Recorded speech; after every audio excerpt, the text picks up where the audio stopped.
The Grand Chamber of the Galactic Council was a place designed to make visitors feel small. The massive dome stretched hundreds of meters above the floor, and 12 towering seats arranged in a circle held the representatives of the galaxy's most powerful species. Floating screens and holographic displays filled the air with streams of data and images from thousands of worlds. At the center of it all stood a single human woman in a dark blue uniform. Ambassador Hana Kim kept her face calm even though her heart was racing. She had been summoned to this chamber with only 1 hour of notice. That was never a good sign. Around her, the 12 counselors sat in their elevated seats looking down at her like judges at a trial. She recognized most of them from her 3 years serving as Earth's representative to the Galactic Council. High Arbiter Velmorth spoke first. He was a Crothan, an insectoid creature with 4 arms and a body covered in gleaming black armor-like skin. His voice came out through a translator device, turning his clicking sounds into words humans could understand. Ambassador Kim, the Galactic Council has reached a decision regarding the human situation. We have watched your species for 50 years now. Since you first achieved faster-than-light travel, in that time you have expanded to 17 star systems. You have built colonies on 32 worlds. You have constructed military vessels and armed them with weapons of war. Hana felt her stomach tighten. She had expected this conversation eventually, but not now. Not like this. Your species, Velmorth continued, has a history of violence. Your homeworld spent thousands of years at war with itself. Even now, your people celebrate military victories and honor warriors above peacekeepers. The Council has determined that humanity poses a threat to galactic stability. Another counselor spoke up. This was Thexara, a reptilian creature with green scales and cold yellow eyes. The evidence is clear. Humanity has increased its military production by 40% in the last decade. You have fortified your colonies. You have rejected our offers of technological exchange. You operate in secrecy and isolation. Hana took a deep breath. Counselor Thexara, with respect, Earth has increased production because our colonies need protection from raiders and pirates. We have fortified our settlements because we are still new to this galaxy and must defend ourselves. We have been cautious with technology exchange because we believe in developing our own solutions. None of this makes us a threat. You misunderstand, Velmorth said, and there was something in his tone that made Hana's blood run cold. We are not here to debate. The Council has already voted. The decision is final. Hana looked around the chamber. Every counselor stared back at her with expressions she could not read. Alien faces that showed no sympathy. The Galactic Council demands that humanity surrender its military autonomy within 30 standard days, Velmorth announced. You will place all Earth military forces under Council supervision. You will submit to Council governance regarding defense, expansion, and foreign relations. You will accept Council observers on all your worlds. If you refuse, the Council will take corrective military action. The words hit Hana like a physical blow. You're asking us to give up our sovereignty, to place our entire species under your control. We are not asking, Thexara said coldly. We are informing you of the Council's decision. The vote was 11-1. Only the luminary abstained from voting. Hana felt anger rising in her chest, but she forced it down. Losing her temper here would accomplish nothing. May I request additional time for Earth's government to consider this ultimatum? There is nothing to consider, Velmorth said. You have 30 days to comply. However, you may return to Earth immediately to deliver the Council's terms. You have 72 hours to leave this station. And if Earth refuses? War Marshal Krendak, who had been silent until now, leaned forward in his seat. He was enormous even by Croathan standards, nearly 3 meters tall and twice as wide as Velmorth. His voice was like grinding metal. If you refuse, the Croathan Empire will bring its fleet to your home system. We have 850 warships ready to deploy. Your intelligence reports show Earth has 47 military vessels scattered across 3 systems. This will not be a battle, Ambassador Kim. It will be a lesson in the price of defiance. Hana met his gaze and refused to look away. The Croathan Empire would attack a peaceful species simply because we want to govern ourselves. We do not attack, Velmorth said. We enforce order. The galaxy has been at peace for 2,000 years because the Council maintains control. Rogue species that refuse to submit threaten that peace. We cannot allow humanity to continue on its current path. Your military ships are inadequate toys, Krendak added with what might have been amusement. They will not protect you. Surrender now. and your species will be integrated into galactic civilization with minimal disruption. Resist, and we will ensure compliance through force. The choice is yours, but the outcome is already decided. Hana stood in silence for a moment, her mind racing through options. There had to be some way to negotiate, some compromise that would satisfy the Council without enslaving humanity. But looking at the faces around her, she saw no room for discussion. This was not a negotiation. It was a decree. "I will return to Earth," she finally said. "I will deliver your ultimatum to my government. But I must warn the Council that you are making a terrible mistake. Humanity may be young compared to your ancient civilizations, but we will not surrender our freedom without consequences. Threats are meaningless," Thexara said. "You have no leverage. Accept reality, Ambassador." The Council dismissed her with a wave of Velmorth's upper arm.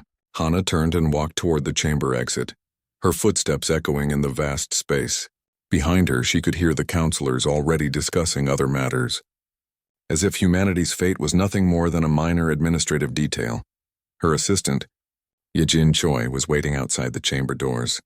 The younger woman took one look at Hana's face and understood immediately. "How bad?" Yejin asked quietly as they walked down the corridor toward the human embassy section. "Worst case," Hana replied. "They want total surrender in 30 days, or they send the Crothan fleet to enforce compliance." Yejin's face went pale. "Can they do that? Just attack us without provocation?" "They don't see it as an attack. They see it as maintaining order. And with 11 votes in favor, they have the authority under council law." Hana stopped walking and turned to face her assistant. "I need you to prepare a secure transmission to Earth. Priority 1. Admiral Park and President Song need to know what's coming." As they rushed to the communications center, Hana's mind was already working through the problem. 30 days was not much time. Earth's government would have to make an impossible decision. Submit to alien rule and lose everything humanity had fought to build, or resist and face an enemy that outnumbered them nearly 20-1. She thought about Admiral Hyun-woo Park, who commanded Earth's defense forces. He was a good man, a careful strategist who always planned for every possibility. If anyone could find a way through this crisis, it would be him. But even the best admiral could not create warships out of nothing. The transmission to Earth would take 3 hours to arrive, even at faster-than-light speeds. Hana composed her message carefully, making sure to include every detail of the Council's ultimatum. She kept her tone professional and calm, but at the end she added a personal note to Admiral Park. "They believe we are weak. They think we will surrender without a fight. I hope they are wrong." She sent the message and then sat back in her chair, suddenly exhausted. Yejin brought her a cup of tea, and they sat together in silence, 2 humans on an alien station, waiting to see if their species would choose freedom or survival. Neither of them knew that Admiral Park's response, when it came, would change everything. Admiral Hyun-woo Park stood in the war room beneath Geneva's Unified Defense Command headquarters and watched the holographic display showing Ambassador Kim's transmission for the 3rd time. Around him, 20 senior officers sat in silence, their faces grim. The Admiral was 62 years old with gray hair and tired eyes, but his back was straight and his voice was steady when he finally spoke. "They want us to surrender everything we built, everything we fought for. They give us 30 days to become slaves." He turned to face his officers. "Opinions?" General Sang Ho Kwan was the first to respond. He ran Earth's Defense Intelligence Network and knew more about the Croathan military than anyone alive. "Their numbers are accurate. The Crothan Empire has 850 warships ready for deployment. Our visible fleet consists of 47 vessels across 3 systems. In a conventional engagement, we lose badly, so we surrender," another officer asked, anger in his voice. "I did not say that," Kwan replied calmly. He touched a control on his tablet, and the holographic display changed, showing not just Earth's known ships but dozens of additional signatures. "I said our visible fleet has 47 ships. I said nothing about our actual capabilities." Admiral Park allowed himself a small smile. "Show them." Kwan expanded the display. New markers appeared throughout the solar system, concentrated in the asteroid belt, the Kuiper belt, and hidden behind the gas giants. The number of ships climbed rapidly: 50, 100, 200, 300. Finally, the count stopped at 314 vessels. The room erupted in shocked conversations. Several officers stood up from their chairs. One woman put her hand over her mouth. They had all known Earth had some secret reserves, but nobody except the highest command had known the true scale. Project Prometheus, Quan said. 15 years in development. Automated shipyards hidden throughout the outer solar system. Every resource we could spare went into this project. While we showed the Galaxy 47 aging cruisers, we built 300 advanced warships in secret. Admiral Park watched his officers process this information. He had carried this secret for 8 years, since he took command of Earth's defense forces. Only a handful of people knew the truth. Now, with war approaching, it was time to reveal what humanity had prepared. But it is not just about numbers, Quan continued. These ships incorporate technology we developed independently. Gravity weapons, quantum shielding, AI-assisted combat systems. The Galactic Council races abandoned artificial intelligence research 3,000 years ago after their Silicon Wars. They fear AI. We learned from their mistakes and perfected what they could not. An older officer raised his hand. Even with 300 ships, we are still outnumbered nearly 3-1. What makes you think we can win? Because they think we only have 47 ships, Park said. Because they believe we are primitive and weak. Because they will come at us with arrogance and overconfidence. And because we will hit them with everything we have before they understand what is happening. The door to the war room opened, and President Bo-Ra Song entered, followed by her security detail. Everyone stood at attention. Park had worked with Song for 6 years and respected her greatly.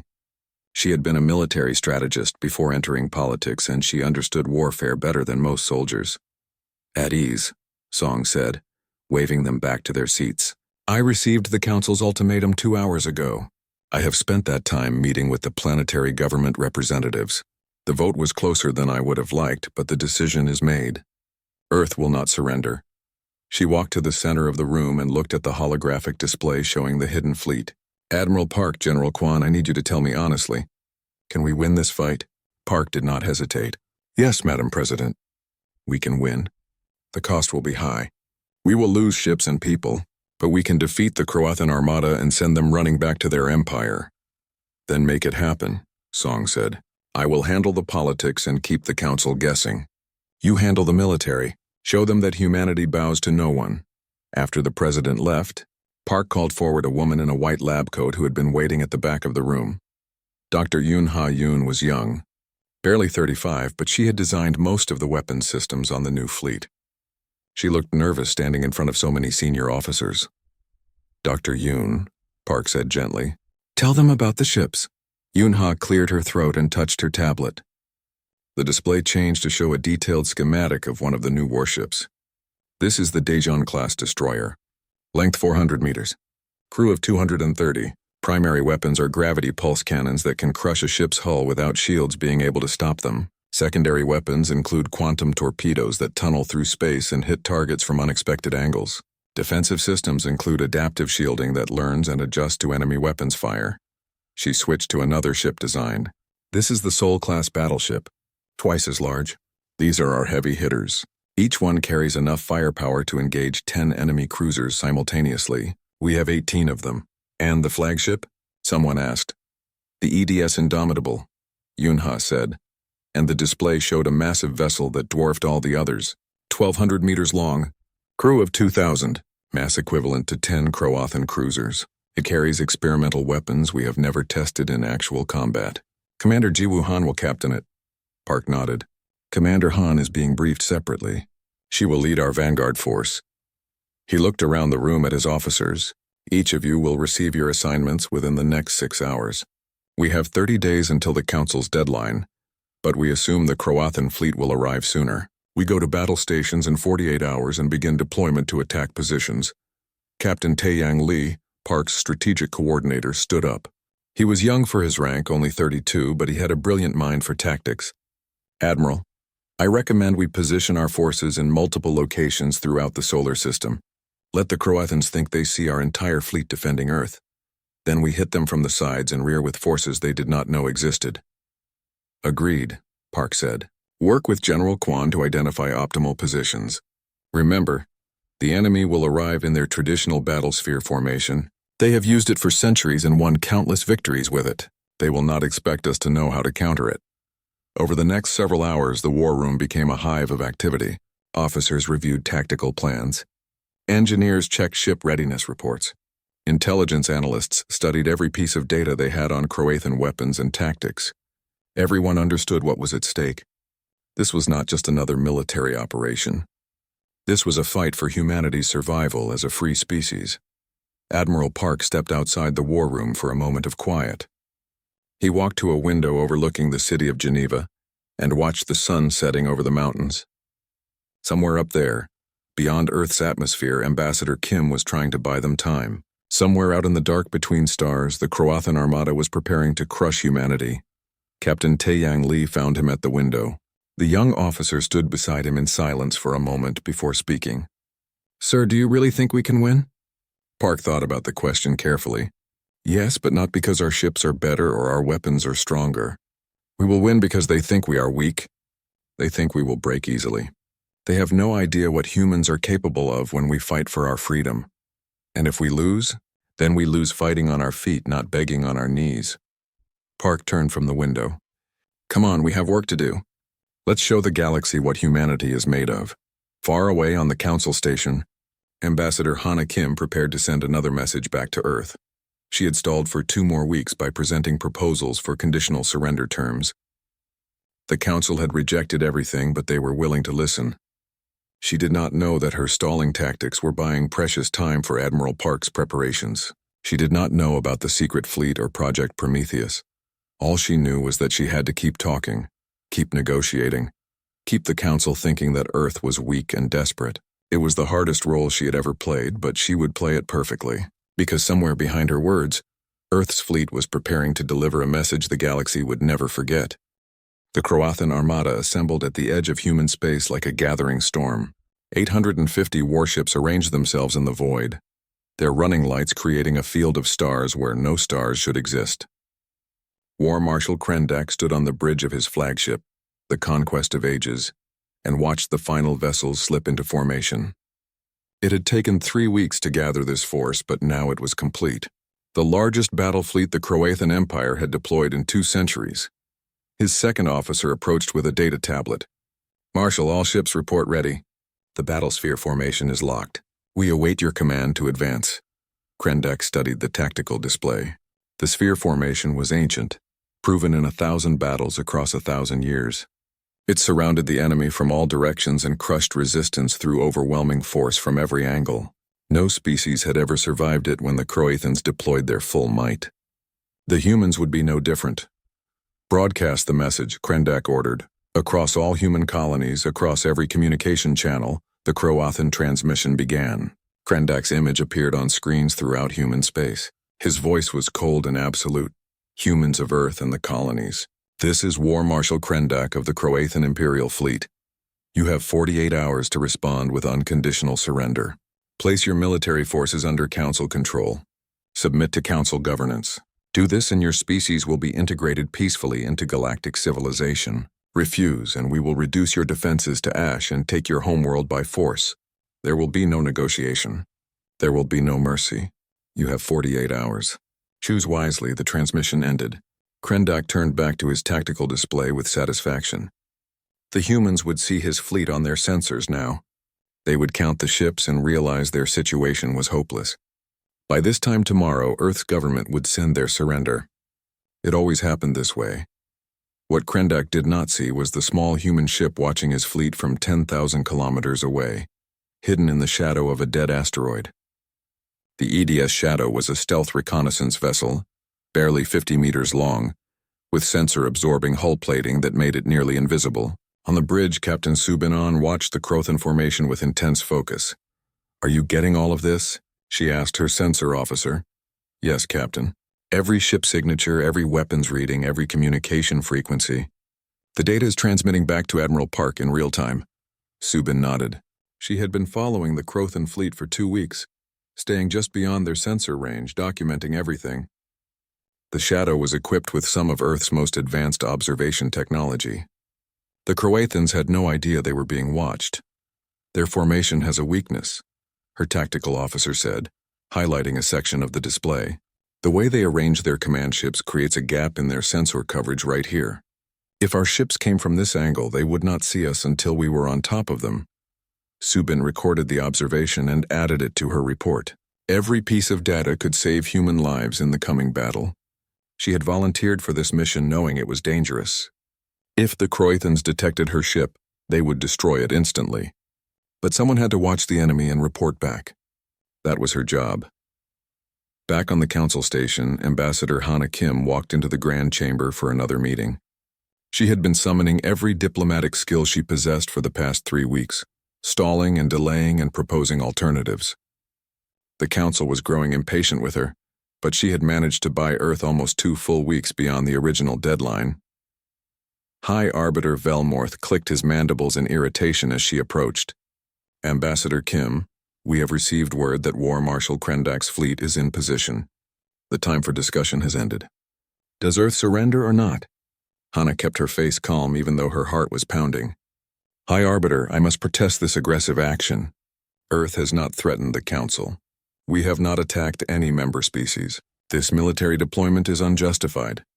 The Council has explained its reasoning, Thexara said from his seat. Your species is a threat to galactic stability. The deployment is necessary. Then please give us more time to consider our options. Surely a few more days would not— No, Velmorth interrupted. The Armada is deployed. War Marshal Krendak has given you 48 hours. That is generous considering your continued defiance. Use that time to convince your government to see reason. Hana bowed her head, playing the role of a defeated diplomat. I will convey the Marshal's message to my government. As she left the chamber, her assistant Ye Jin was waiting with urgent news. Ambassador, the Luminari have requested a private meeting. Ambassador Dayun Park is already there. The Luminari were the only council species that had not voted for the ultimatum. They were a peaceful race who valued diplomacy over force. Hana had been cultivating a relationship with them for months. She hurried to the meeting room where Ambassador Dayun Park was speaking with the Luminari representative. The Luminari was a tall, slender being that glowed with soft blue light. Its voice was melodic and gentle. Ambassador Kim, we cannot officially help you. The Council has voted, and we must abide by that decision. However, we believe this action against your species is wrong. What can you do? Hana asked. The Luminari produced a data crystal. This contains tactical information about Crothan battle strategies, weaknesses in their command structure, patterns they follow. We have observed them for centuries. This information is not classified, but we suspect your military will find it useful. Dayun took the crystal carefully. Why help us? You could face consequences if the Council discovers this. Because someone must stand for what is right, the Luminari said. The Council was created to protect species, not to enslave them. What they do to you today, they may do to others tomorrow. We cannot fight, but we will not stay silent. After the Luminari left, Hana held the crystal like it was made of gold. Get this to Admiral Park immediately. Use the emergency transmission protocols. In the solar system, Earth's hidden fleet was coming alive. Throughout the asteroid belt, massive automated shipyards that had been disguised as mining stations began to open. Warships that had been hidden in the shadows emerged into the light. Behind Jupiter's massive bulk, an entire battle group powered up their reactors. In the Kuiper belt at the edge of the solar system, more ships began their journey inward. Admiral Hyun-woo Park stood on the bridge of the EDS Indomitable and watched his fleet assemble. 314 warships, each one crewed by volunteers who knew they might not survive the coming battle. Commander Ji-woo Han stood beside him, reviewing the final deployment orders. All ships report ready, Admiral, she said. We await your command.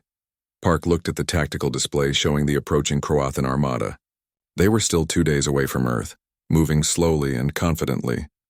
They expected to find a terrified planet ready to surrender. They expected to face 47 aging human ships making a desperate last stand. Transmit Operation Thunderstrike to all ships, Park ordered. Communications blackout begins now. No transmissions except on encrypted command channels. I want us to be ghosts until the moment we strike. Captain Tae-Yang Lee coordinated the fleet movements from his station. The plan was complex, requiring precise timing and coordination. Human ships began moving to their attack positions throughout the solar system. Behind Jupiter, in the asteroid belt, around Mars, hidden in Earth's moon's shadow, everywhere and nowhere. Lieutenant Wu Jin Nam worked at his tactical station, running final calculations on the AI combat coordination system. It was humanity's greatest advantage and their darkest secret. Every council species had banned artificial intelligence after the Silicon Wars. They feared AI. But humans had learned from those ancient mistakes. Earth's combat AI would coordinate 300 ships as if they were one organism, reacting faster than any biological crew could manage. The Crothan fleet crossed into the inner solar system. War Marshal Krendak expected to see Earth's defensive fleet forming up to meet him. His sensors showed nothing. The human ships had vanished.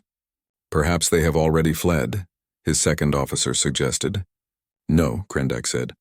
They are hiding behind their moon or their nearby planets, cowards. It does not matter. We will find them and destroy them. He opened a channel to all his ships.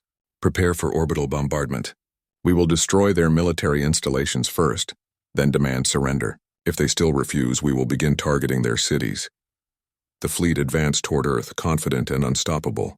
On their sensors, the planet appeared defenseless. A few satellites, some orbital stations, but no warships, no resistance.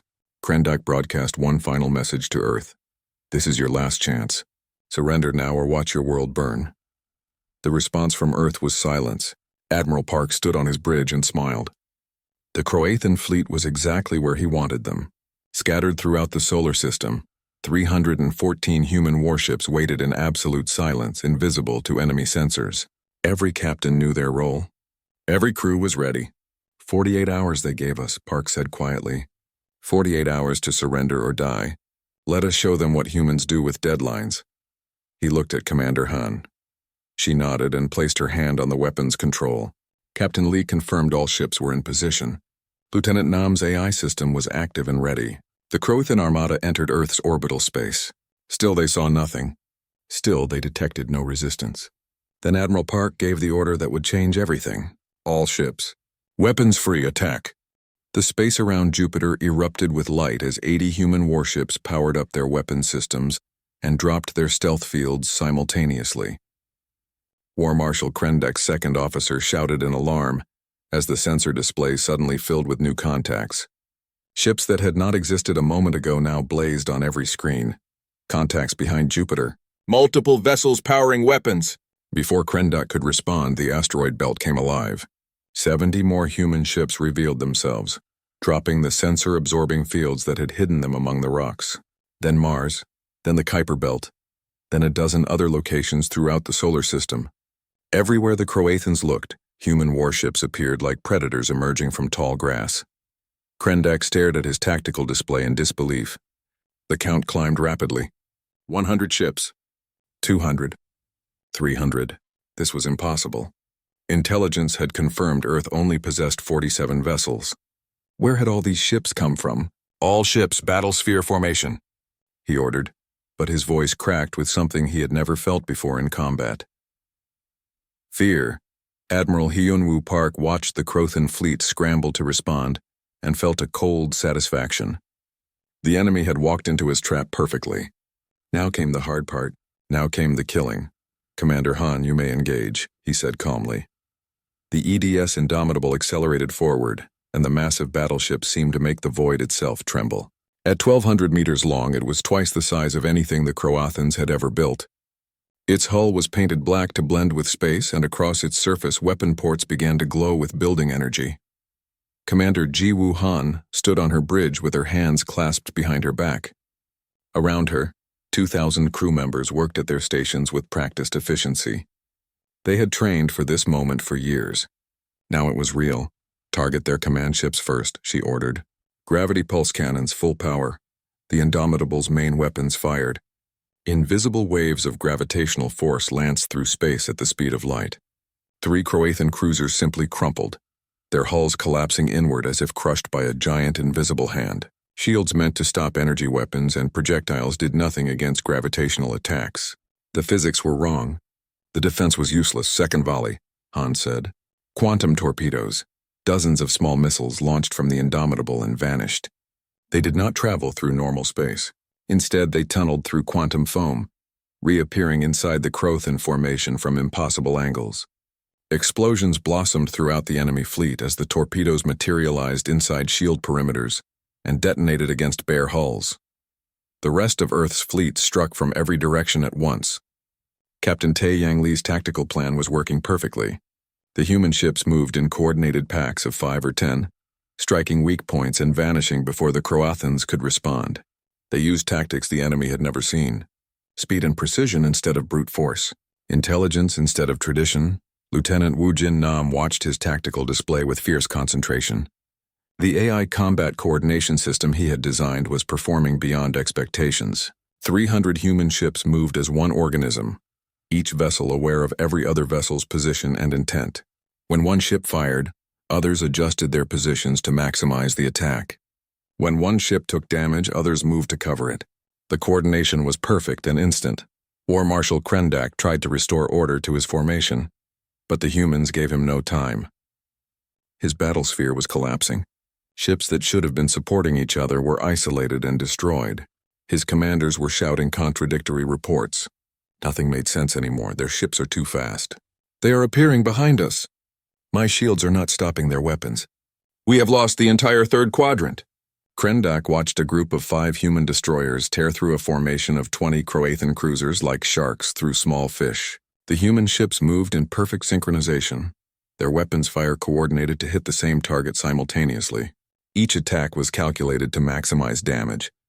Nothing was wasted. Nothing was random. He had underestimated them.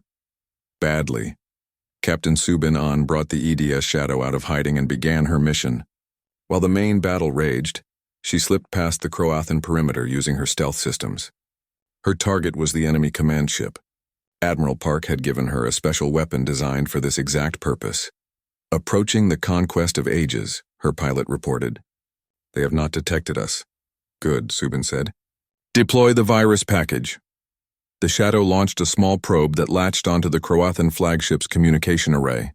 Inside the probe was Earth's most sophisticated cyber warfare program.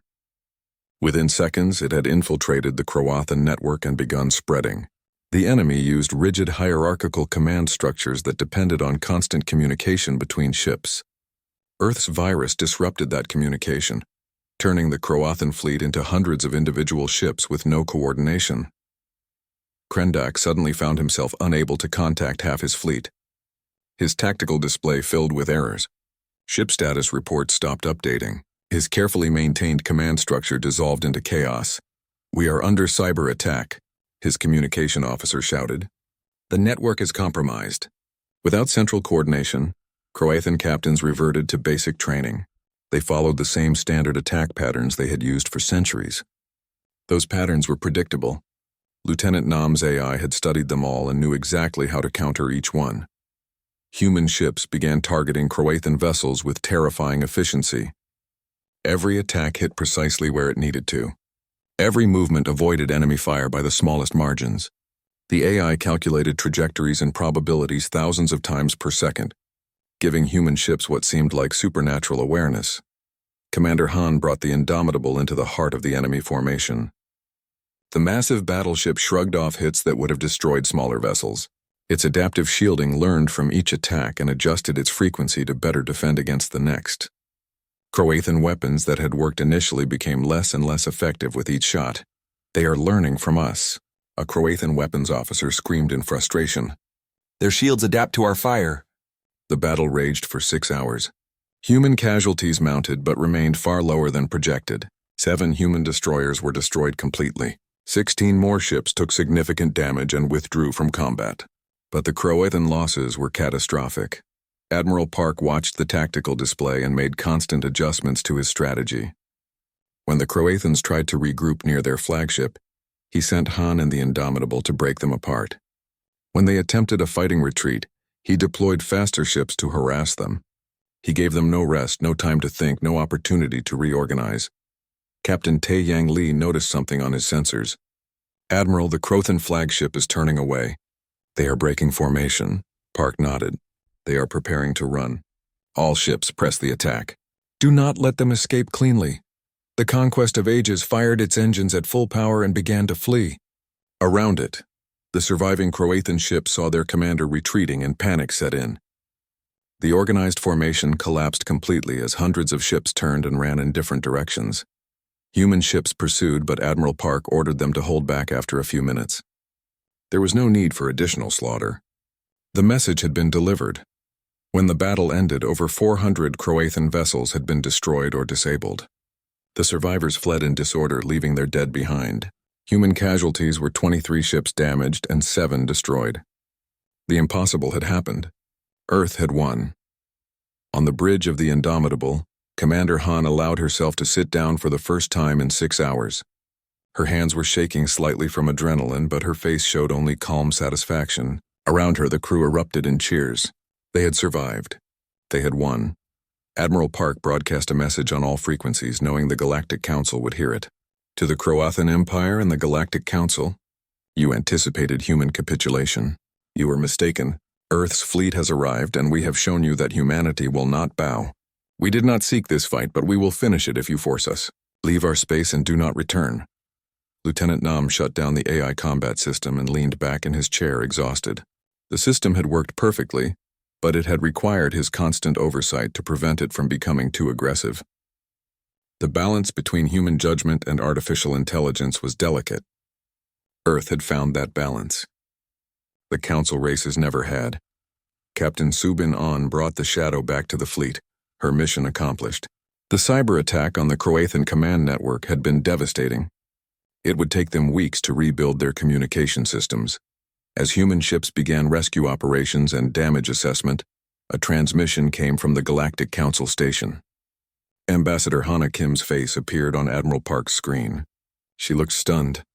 "Admiral," she said quietly, "the entire Council just watched the battle. They are calling an emergency session. I think you just changed the entire balance of power in the galaxy." Park smiled grimly. "Good. Maybe now they will understand. Humanity is not a species to be conquered. We are a species to be respected." The Grand Chamber of the Galactic Council had never been so quiet. 12 counselors sat in their elevated seats and watched the battle recordings play on the main display for the 3rd time. Nobody spoke. The silence was heavy with shock and disbelief. High Arbiter Velmorth stared at the screen as human warships tore through the Croathan formation with terrifying efficiency. His mandibles clicked nervously. Everything he had known about humanity was wrong. Everything the Council's intelligence had reported was wrong. The humans had deceived them all, and now the price of that deception was displayed in the wreckage of 400 Croathan ships. Counselor Thexara finally broke the silence. "How did we not know? How did they hide 300 warships from our surveillance?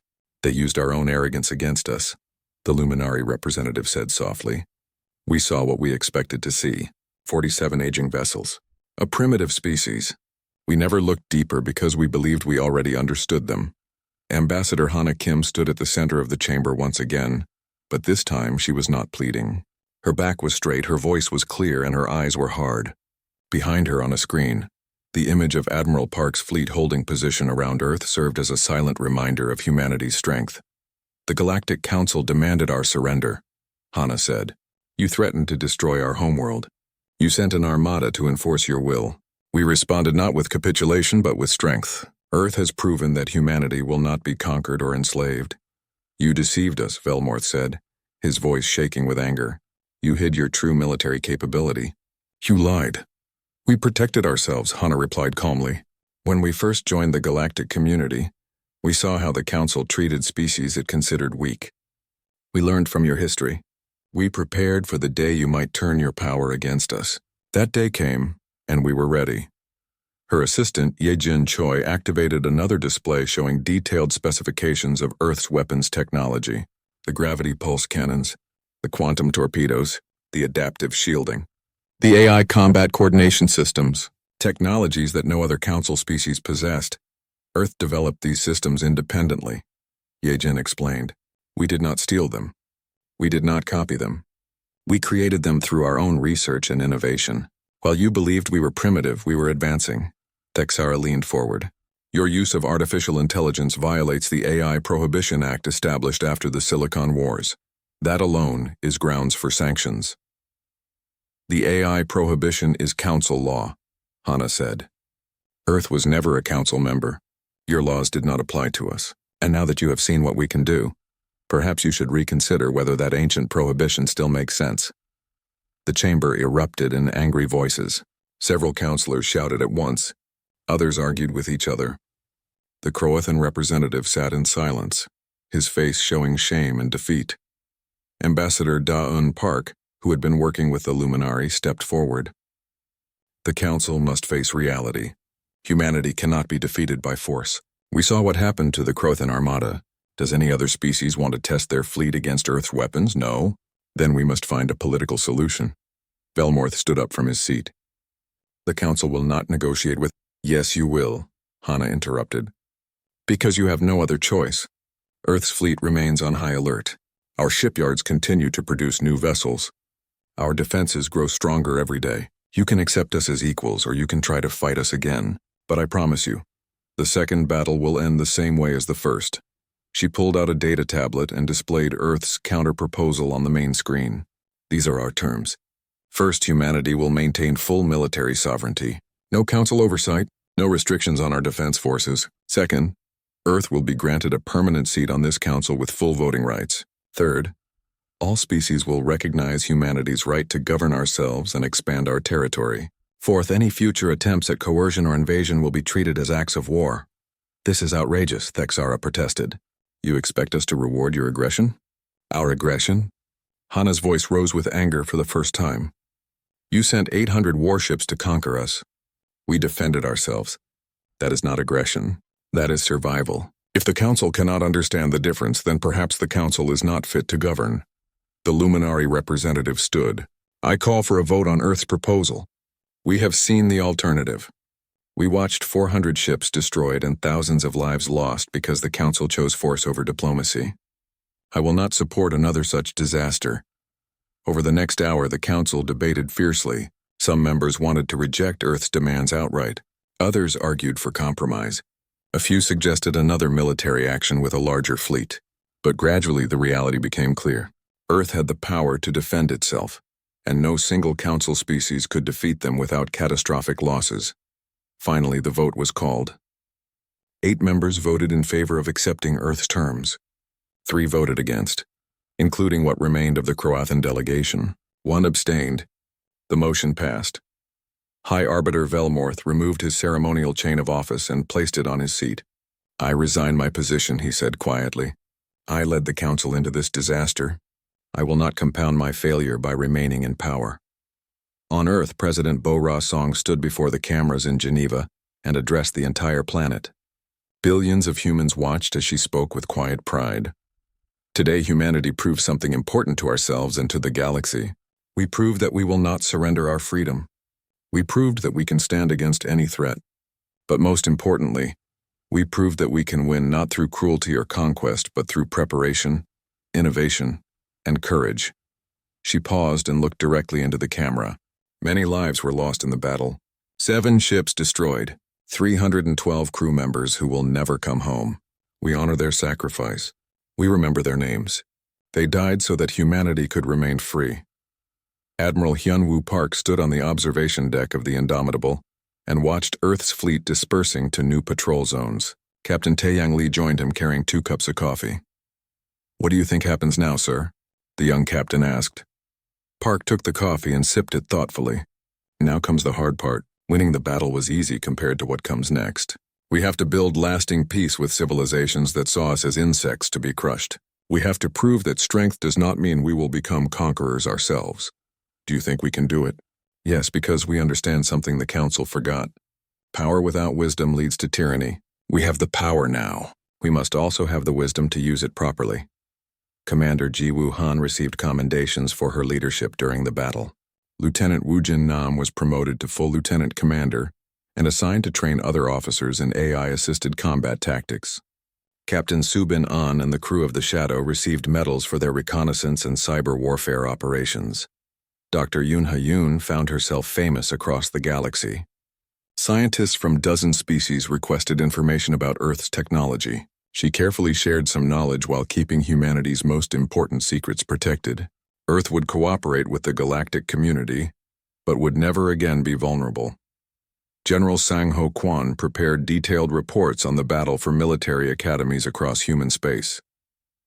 The victory had been decisive, but it had also been close in several moments. Earth could not afford to become complacent. The shipyards continued building. The training continued. The preparations never stopped. War Marshal Krendak faced court-martial in the Croatian Empire.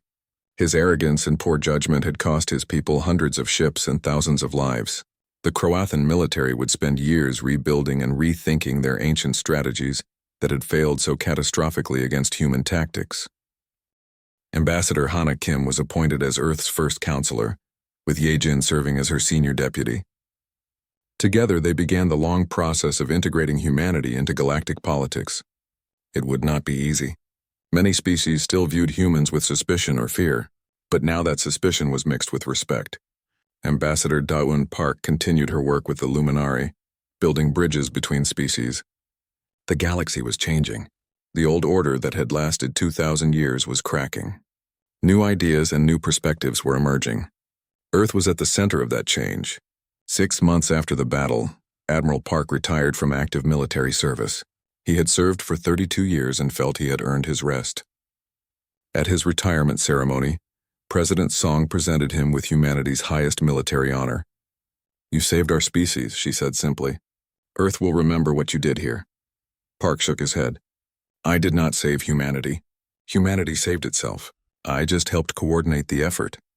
The real heroes are the crews who flew into battle knowing they might die, the engineers who built our ships, the scientists who developed our weapons, the diplomats who bought us time. Everyone played their part." As he left the ceremony and walked through the streets of Geneva, people recognized him and nodded respectfully. Children pointed and whispered to their parents. He had become a symbol of something important. Not conquest or violence, but the simple human refusal to bow down. The galaxy had anticipated human capitulation. They had expected Earth to surrender rather than fight. They had believed humanity was too young, too weak, too primitive to resist. They had been wrong. And now, across thousands of worlds and hundreds of star systems, every species knew the truth. Humanity had earned its place among the stars not through submission, but through strength. Not through seeking conflict, but through being prepared for it when it came. The age of humanity's isolation was over. The age of humanity's ascension had begun, and the galaxy would never be the same.